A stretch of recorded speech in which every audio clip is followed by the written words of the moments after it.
Ma'am, ও আমার husband. আর ইনি আমার বস। আমাকে এক গ্লাস জল দাও, আমি চলে যাচ্ছি। আপনি প্রথম আমাদের বাড়িতে আসলেন, একটু তো বসুন। ম্যাম, জল নিন, আমি ফাইল নিয়ে আসছি। তোমার বসের সাথে অ্যাফেয়ার চলছে? হ্যাঁ, চলছে। আমার বসের কাছে গাড়ি বাড়ি টাকা সবকিছু আছে। তোমার কাছে কি আছে? তোমার মতো বেকারকে বিয়ে করে আমি আমার জীবন নষ্ট করতে পারবো না। এই নিন ম্যাম, আমি আসি, চলুন। পূজা তোমার হাজবেন্ড কি করে? কিছু করে না, তবে খুব তাড়াতাড়ি বিজনেস স্টার্ট করবে। তুমি এত ভালো ফ্যামিলি থেকে বিলং করো, এত টাকা ইনকাম করো, তাহলে একজন বেকারকে বিয়ে করলে কেন?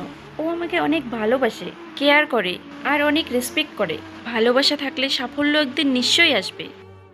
হ্যালো, পারলে আমাকে ক্ষমা করে দিও। ভালো লাগলো দেখে তুমি খুব ভালো আছো। আজকে আমার সবকিছু আছে, কিন্তু ভালোবাসা নেই। তুমি তো ভালোবাসা ছেড়ে টাকাকেই চুজ করেছিলে।